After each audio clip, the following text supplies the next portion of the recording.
doing a little bit different of a video today. Well, kind of different, kind of the same. I'm wanting to talk about, I guess, gear, right? And gear that you should get, that I think that if you're really taking this serious, you should get. Improving on your gear and upgrading your gear is very important, okay? So the bit of gear that I want to talk about today is, I guess you could say, a tripod, but it's really a table tripod.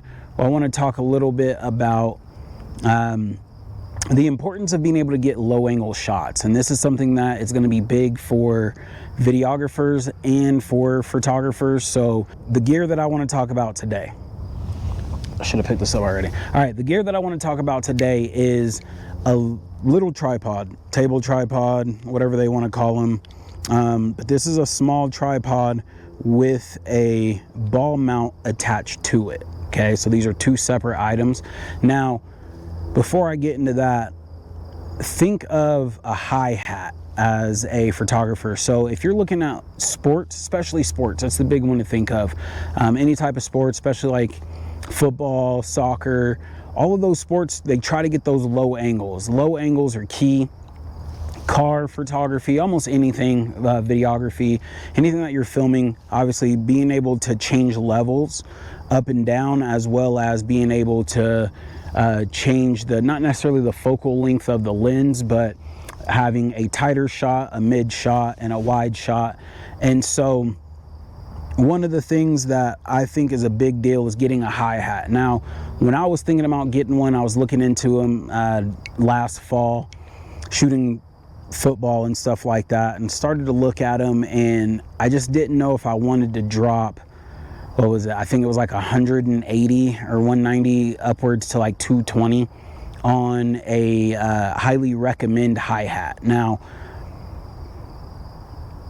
that's not necessarily super expensive. I mean, there's hi-hats that go up depending on your budget. Obviously, what's expensive to you or what's expensive to me might not be for you or somebody else, or and so on and so forth.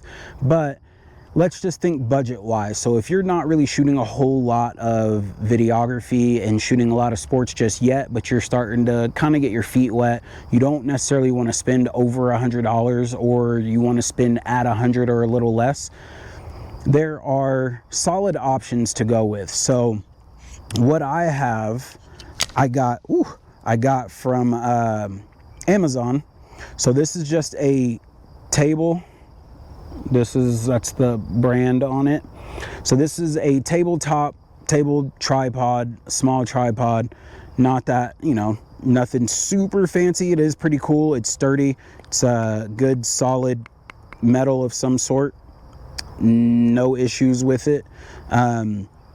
Love this. You can, if the legs feel a little loose for you, you can tighten those up.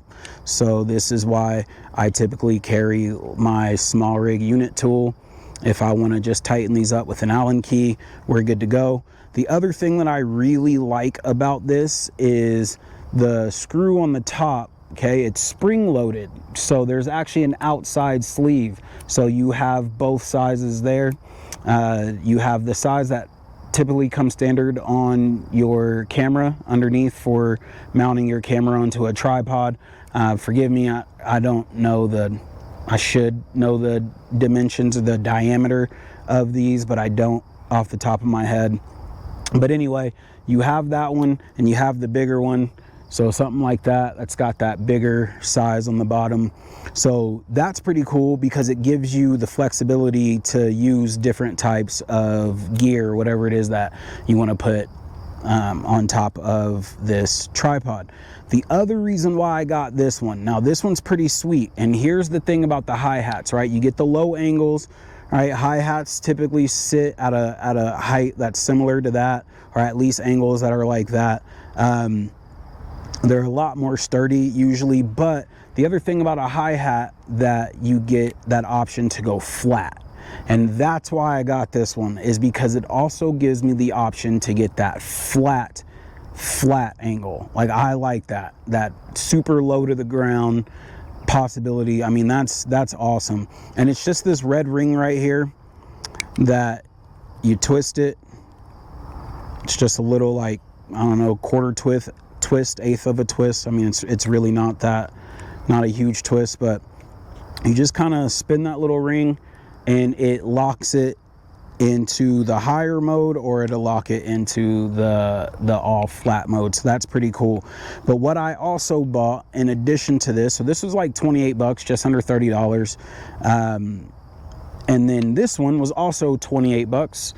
And I definitely recommend a ball mount. Okay, now that's a big deal. Your ball mounts are where you get your fluid movements, where you get to work different camera angles. If you saw that video that I posted about the C-stand, then you probably saw what I had mounted with the camera mounted on there, and it was sitting on this ball mount. This actually does come with 2 bases that go on the bottom of your camera, and they'll just slide right in there, or whatever it is that you're using this for. I mean, it could be a camera, it could be a monitor, it could be a light, I guess. I don't know why you'd put a light on a ball mount, but I guess there's a reason to do anything if you really want to and get creative with it.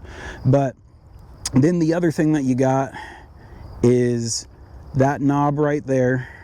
This knob here allows for you to pivot the mount so you can get those panning shots, and it's not jerky, it's real smooth. And then you can tighten it, loosen it to make it faster if you need to. So that's pretty cool. These two together, you know, and again, you don't have to put a ball mount on this tripod if you don't want to, but these two together give me the perfect setup to get low angle shots. Okay, and low angle shots are key, man. I mean, they're just clutch. So yeah, if you're looking for those low angles with smooth panning abilities, obviously, I mean, it all depends on your budget. I've seen hi-hats that are like $1,000, and then there's ones that are as low as $100. Again, I'm using a tabletop tripod that I can adjust the height of the legs. I'm sure there are other brands out there, other types, so whatever works for you. And then I have this ball mount on top, and that gives me the ability to get low angle shots and pan smoothly. And typically with my setup, I might have the side handles on my camera, so I have this mounted on the camera, and then I use my side handles to actually pan. They do make the bars that go on the side of this to where you can actually, I don't know if you can replace it, or they have ones that come with that automatically. But yeah, so gear you should get: low angle shots in mind, get a hi-hat. If you're on a budget, go with a tabletop tripod, mini tripod, and a ball mount. Together, this was like 62 bucks, under $65 after tax, put it that way. Other than that though, yeah, till next time.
shoots over.